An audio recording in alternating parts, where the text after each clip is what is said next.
The lighting system includes cockpit lighting, exterior lights, cabin signs and emergency lighting.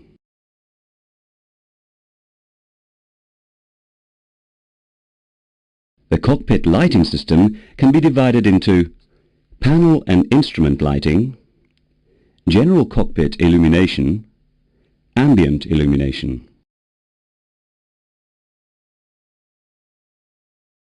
We will begin with the panel and instrument lighting. The panel and instrument lighting controls are located on 3 different panels and underneath the glare shield. The cockpit lighting system also provides general cockpit illumination. 2 dome lights fitted in the cockpit ceiling provide the main cockpit illumination source. In addition, for the ambient illumination, the following lights are provided. 2 pilot reading lights are fitted on each front side of the overhead panel. 2 other reading lights are located on each side of the upper part of the overhead panel. Side console lights allow the pilots to illuminate the side consoles, briefcase areas, the floor around the pilot seats. 2 map holder lights are also provided, one on each side of the cockpit. 2 lighting strip lights are fitted on each side of the overhead panel. The side console lights, the map holder lights and the lighting strips are controlled by the panels located on the left and right sides of the main panel.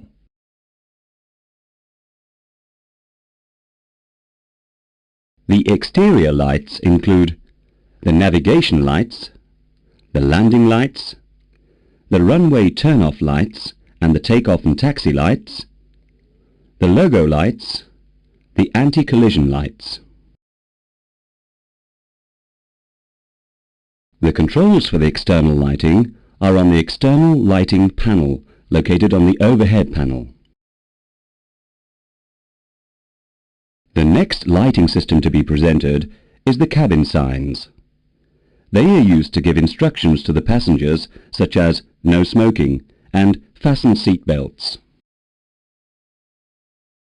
The controls of the cabin signs are on the left side of the signs panel located on the overhead panel. The emergency lighting system is designed to direct passengers to the exits in an emergency situation.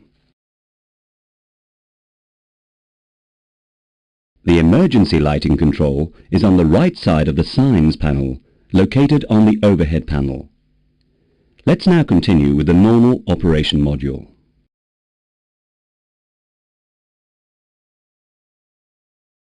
When entering the cockpit, you can switch the dome light on by using the dome lighting switch located on the left rear panel close to the cockpit door. During preliminary cockpit preparation, the following cockpit lights are set as required. Switch the standby compass light on.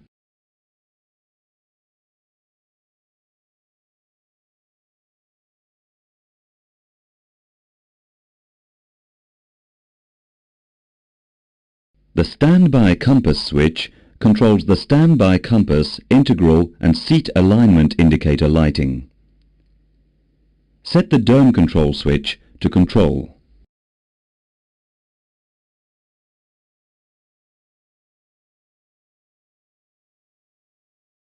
Regardless of the control switch position, when the dome selector switch is set to storm, both dome lights and the main instrument panel floodlights illuminate at high intensity. The annunciator light selector provides annunciator light brightness adjustment, bright or dim, and includes a test position.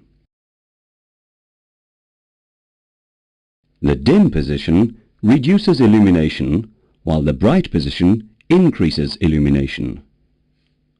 Set the annunciator light selector to test.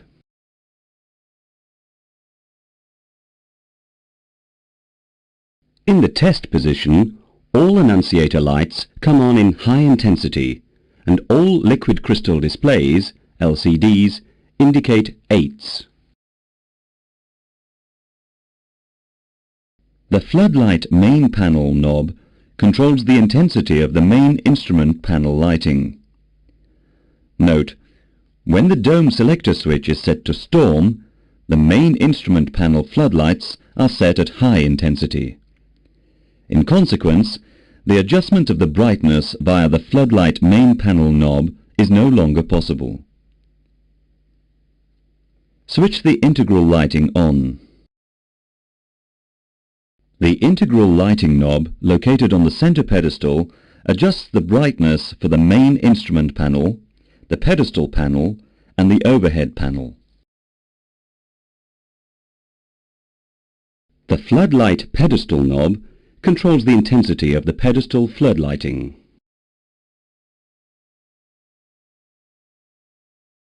The FCU lighting is controlled by two rotating potentiometers.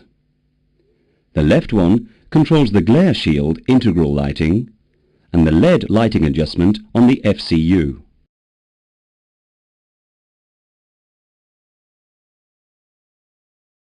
The right rotating potentiometer controls the integral lighting adjustment of the FCU Windows display. The following lights are at your disposal and can be used at your convenience. The pilot reading lights are directly controlled by their mounted rings.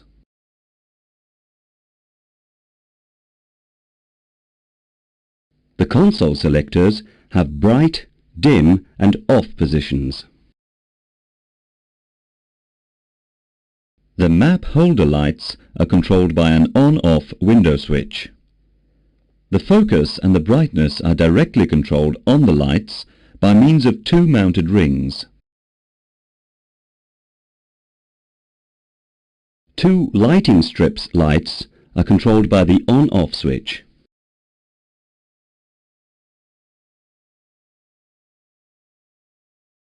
The next step is the walk-around.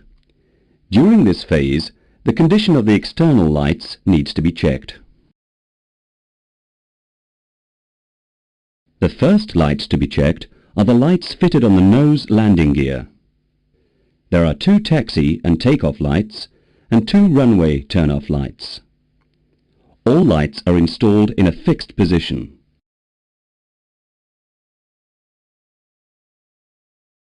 Two red beacon lights are installed, one on the top of the fuselage and a second one on the lower center fuselage.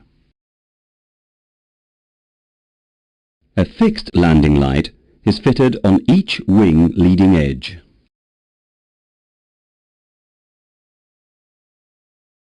Two navigation lights and one strobe light are installed on each wingtip.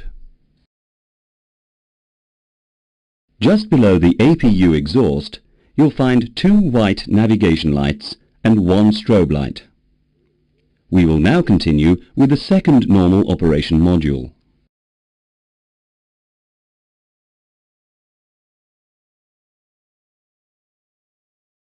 The next step is the cockpit preparation. The first lights to be set are the strobe lights. The strobe switch controls the operation of the three white strobe lights. Set the strobe switch to auto. The strobe switch has three positions: on, off and auto. The auto position causes the strobe lights to come on automatically at liftoff and to go off automatically at touchdown. The on position causes the strobe lights to flash white. We will continue the cockpit preparation by setting the cabin signs. When the seat belt selector is set to the on position, The fasten seatbelt signs in the cabin and the return to seat signs in the lavatories come on, associated with a low tone chime. Set the seatbelt selector to Auto.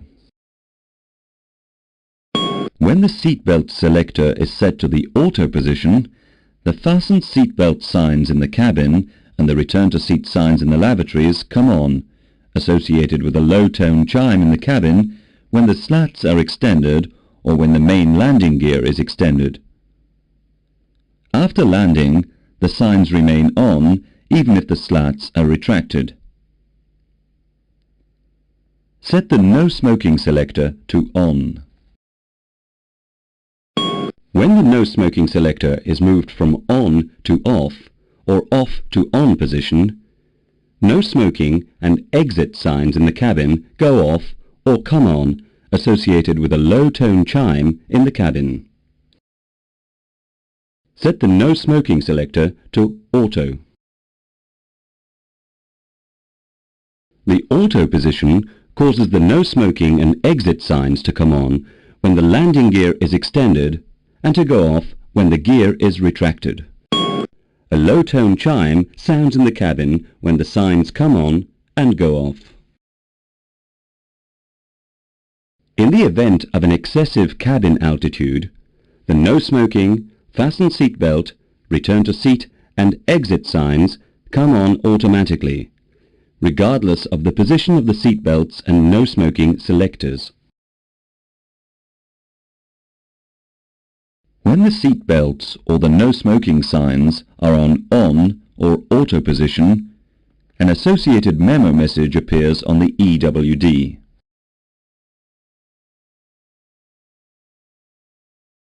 We will continue with the emergency lighting, which consists of escape slide integral lighting, exit signs,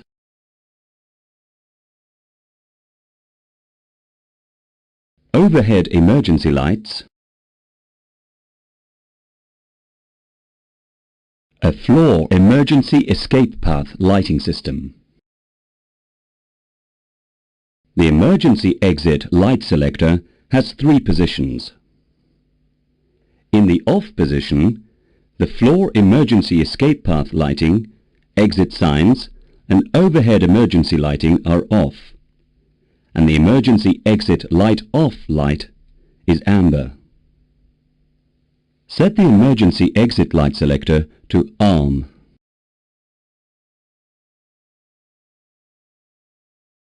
The ARM position is the normal setting.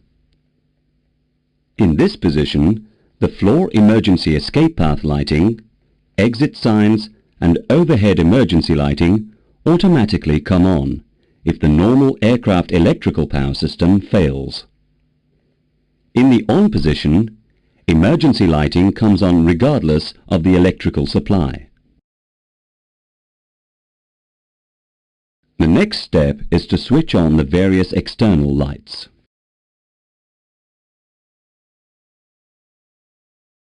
Before pushback and engine start, the beacon lights are switched on. The beacon switch controls the operation of the 2 red beacons.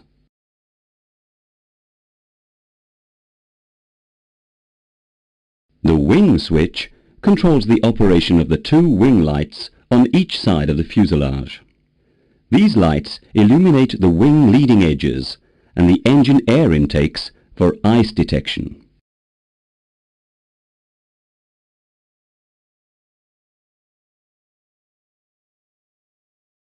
The navigation and logo switch controls the operation of the navigation lights and the logo lights. Navigation lights are located at each wingtip and in the APU tail cone. Logo lights are located on each horizontal stabilizer to illuminate the company logo. Note: with the switch in 1 or 2 position, logo lights will only be on when flaps are extended or when the main gear is compressed.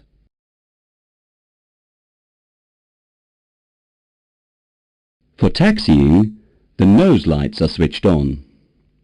The nose selector controls the operation of the taxi and takeoff lights.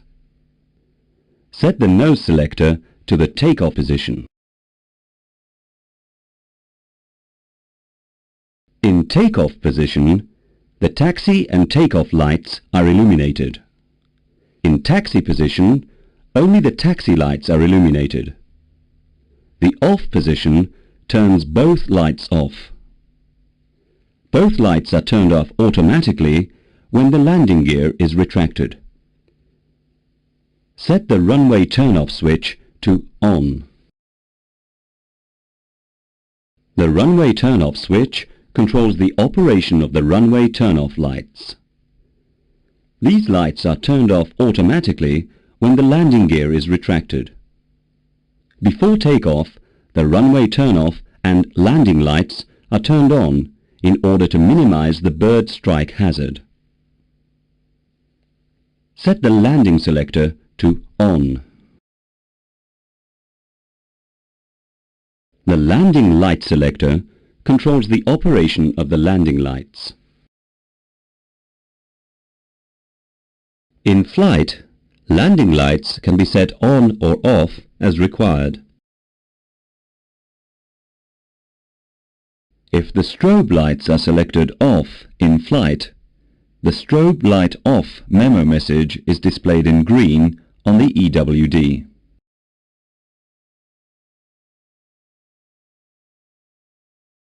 During approach, the lights are set as required according to company policy or regulatory recommendations.